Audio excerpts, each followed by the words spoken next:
do adoecimento não é do indivíduo. Quando a gente está falando de uma doença que acomete 1 a cada 10 mil, 1 a cada 5 mil, a gente até pode falar, puxa, a doença do indivíduo. Quando a gente está falando de quadro psiquiátrico que acomete 40% da população, é uma doença de uma sociedade, ainda que se manifeste no indivíduo. E, portanto, a cura é social, e não uma cura individual. Eu acredito, e a peça trouxe isso maravilhosamente, que a gente se maquinizou. Não é? A gente fica, o cérebro é uma máquina, não é máquina. O cérebro não é máquina.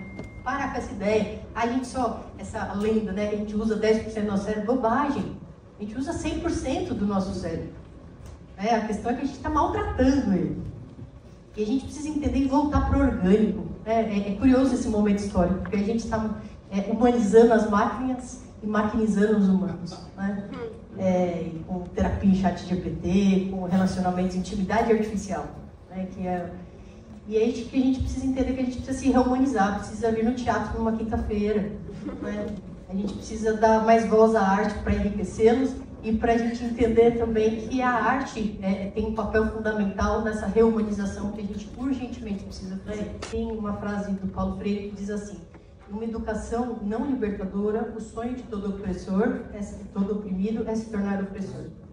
Quando você tem essa lógica não libertadora, você vai virar um opressor. Mas quando você consegue se libertar disso, e se libertar disso envolve autoconhecimento, envolve tornar assim, não necessariamente com terapia, inclusive, mas catalisa, ajuda, aí é que eu acho que aparecem essas lideranças que de alguma maneira podem fazer alguma diferença.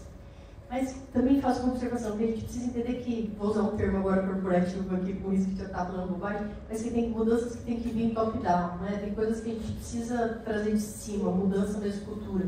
Não adianta a gente só colocar na mão de alguns indivíduos. Vou trazer um pouco para a medicina, só como comparação. Né? Se a gente pensa 20, 30 anos atrás, a hierarquia na faculdade de medicina era uma coisa de louco.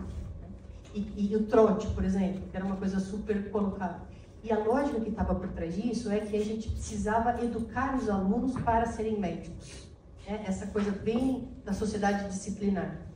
Então, por exemplo, a gente usava um termo arsenal terapêutico. Por quê? Porque a ideia era, olha, a medicina é guerra, a gente luta contra a doença.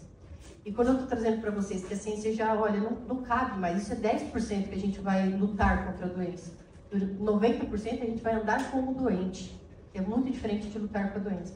Portanto, isso já exige uma medicina diferente. E só colocando isso como uma analogia, eu acho que vai acontecer também no mundo corporativo, também na sociedade. Essa hierarquia, ela não pode até existir, mas ela não vai mais poder ser burra. Ela não vai mais poder, só porque você é chefe, eu devo respeito. As coisas já estão sendo questionadas, já estão sendo... Aliás, geração Z, assim, amor total, geração Z, que aprendeu com as doenças mentais dos pais, dos tios, dos avós, enfim, que não dá mais pra gente só manter essa lógica de trabalho que a gente tinha antes.